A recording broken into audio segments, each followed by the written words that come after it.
It's only fitting that the Harbaugh brothers are going to be battling it out for the Super Bowl crown here a couple of weeks from now because I believe Jim and John Harbaugh made the two gutsiest calls in the NFL this season. For Jim Harbaugh, the San Francisco 49ers head coach, that, of course, the big move I'm talking about was when he turned to Colin Kaepernick and never looked back once Alex Smith went down with an injury. Listen, you've heard it many times. I was a reporter. I witnessed it many times. The adage in sports is that you never lose your starting job because of an injury.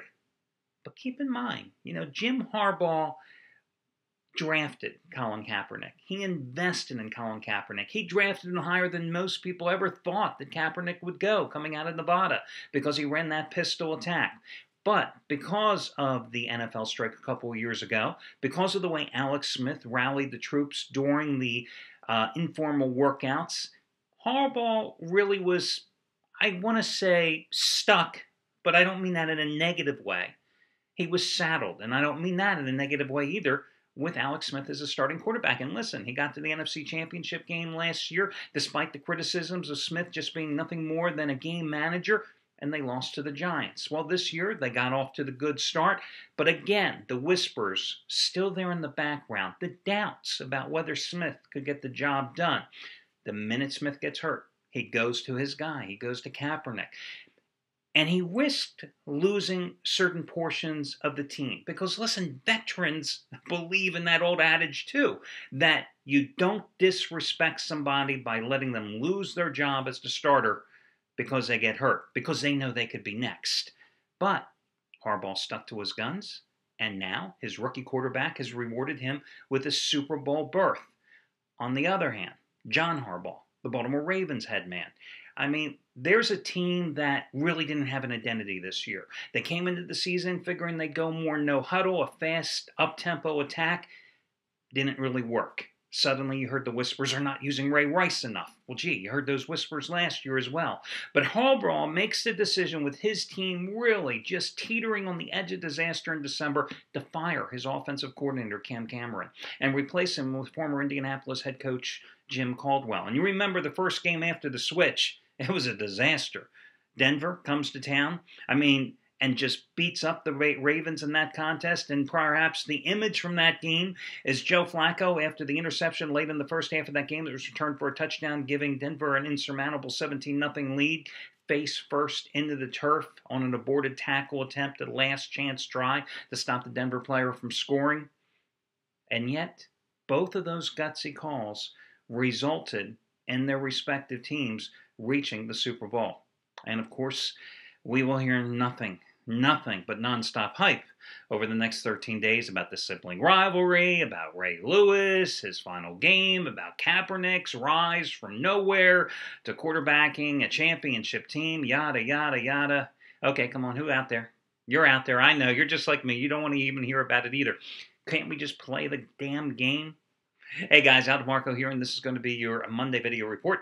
I've got a money saving discount coupon code coming your way in just a moment, plus a free pick as well in college basketball, and I'll run down who's hot and who's not. Matter of fact, let's do that right now. Listen, congratulations going out to Craig Davis.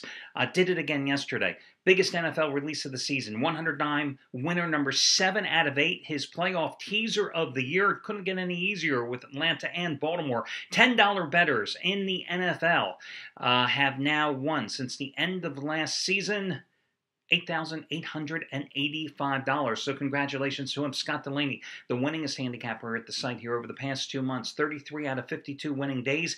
He cashed in yesterday with his playoff winner number 4 in a row, his 50-dime winner number 3 in a row in the NFL, with Baltimore winning, of course, outright against New England. $10 bettors have won $5,655 over the past 52 days. Over $3,800 the past 27 days. Over $2,200 the past 12 days. What more can I say? The guy's just been absolutely on fire. Trace Adams swept the board yesterday. Won for the 8th time in the past 11 Sundays. A 2-0 championship sweep, in fact, yesterday. Hit a 1,500-star raise-to-bar winner on the Ravens and a 500-star pay-after-you-win winner on San Francisco and Atlanta going over the posted total. I, of course, gave you that free pick here yesterday. As for me, they say sometimes a push or a tie is like kissing your sister. Well, hey, is there anything wrong with that after walking away with a push in the San Francisco-Atlanta game yesterday? Especially if you had San Francisco, like I did, down 17-0 and looking just totally spent in that game before it even got started. But as I told you the week before, the Falcons are frauds. And this time, thankfully, they didn't cost me because I told you to buy the half point. Now, listen, when I released that play, like a number of the other handicappers here at the site yesterday, you could have gotten 4, you could have gotten 4.5. I personally had it at 4.5. And I told you all to go ahead and buy down the half point, whether you got it at 4 or 4.5. It is a controversial thing. I've talked about this many, many times over the years. Some gamblers, some handicappers just absolutely refuse because of stupidity, hard-headedness, or just thinking they know more than me to buy the half point in certain situations. Now listen, I'm going to tell you guys, if you're an action junkie, if you're playing 14 games a day, well, you can't buy the half point all over the place. But if you're looking for that one game to pound, and that line crosses 3, 4, 7, and sometimes 10. I'm telling you, the one thing that has made me more money and saved me more money by turning pushes into wins and losses into pushes over all the years is either buying up or down the half point when that line crosses 3, 4, 7, and 10. Now, some people will say, oh, yeah, but you're paying the extra juice. Really? Okay, let me ask you this, guys. Yesterday, it cost me an extra 10 cents to buy down from 4.5 to 4, or if you bought from 4 down to 3.5, an extra 10 cents. You paid $1.20 instead of $1.10. You ever bet a baseball game? How many times have you bet more than $1.20 on a favorite? Exactly. That is my point, guys. Listen, why not pay the little extra juice, edge the odds in your favor? Now, when you're buying on or off the 3, of course, it's going to cost you $1.30. And guess what? Big effing deal. That's the bottom line. So anybody here at the site yesterday that bought down the half point on San Francisco, I allowed them to take a push in the game. Well, it absolutely was a push. Fact is, for half the guys, you out there, the gambling public, and half the handicappers, it was a win. However, since I cannot ever, obviously, be 100% certain that everybody got the line at 4, I didn't. That's why I say it's a push in terms of anybody that had San Francisco as long as they bought the half point. That worked for me yesterday. That worked for another, Shawn Michaels yesterday.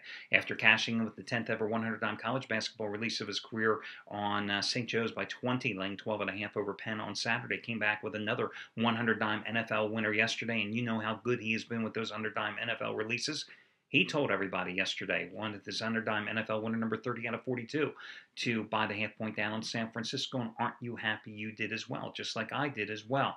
Now, one guy at the site decided not to, Matt Rivers. He took the loss. I don't understand it. I think it was an asinine move. Another guy here at the site, Anthony Red. Anthony, very rarely. I can count on one hand in the 7 years he's been at the site where he buys a half point. He had Atlanta yesterday. Well, I made him take a push as well because for the same logic. Can't be sure that everybody got 4.5. Can't be sure. So half got 4, half got 4.5. You got to call it as a push. But the fact is, should have just bought up the goddamn half point. Because if that line was 4, you should have bought it up to 4.5. 4 is a number, I believe, over the years that has been more dominant and prevalent in terms of affecting the outcome of the game than 3. And it's been that way for 20-some years, ever since the return of the two-point conversion. You will see more 28-24 games, 21-17, 14-10, 31-27. 4 is a more popular number than 3. Yes, you're going to have the 3s, especially those decided in overtime by a field goal, but 4 is a more popular number. Again, as I've told you also in the past, listen, it doesn't matter what your handicapper says. Listen to me. I wouldn't steer you wrong. I've been doing this for far too long. And I'm telling you, you buy the half point up or down, whether you're on the favorite or dog, accordingly, when that line crosses 3, 4, 7, sometimes 10. Very rarely, but sometimes you have to at least look at that number. Now, a couple of years ago, there was a jerk-off that was at this site. He had a team that was laying 17 points. I think it was in college football. He had a team 17-point favorite. He told everybody to buy the half point. Are you kidding me? I mean, come on. Seriously? Seriously? You're laying over 2 touchdowns. If you can't win by over 2 touchdowns, you shouldn't be laying the points. 17, 17 and a half, 16 and a half. Doesn't matter. I mean, and there are probably still guys out there in this industry that do that type of crap, but God knows, that's stupid. Okay, listen, guys, let me get to your money-saving discount coupon code today. Let's save, what is it, January 21st? How about $21.21? Use this coupon code, guys. Today's coupon will be 2121. 2121. I could have probably just used blackjack and it would have been easier, but hell, 2121. 2121. That will save you $21.21 off a single purchase today. 2121. As for me today, I've got another play that matches the highest rated play of my career in college basketball, play which I am 9-4 with over the past 7 weeks. It's my one and only college basketball teaser of the year. Texas, Oklahoma, Georgetown, Notre Dame. It goes on the nighttime card. It's the same 15 dime plays, of which I'm 41-21-3 in the NBA over the past 3 years combined. Craig Davis, 20 dime college basketball winner, number 5 out of 6. Texas, Oklahoma, a side selection tonight.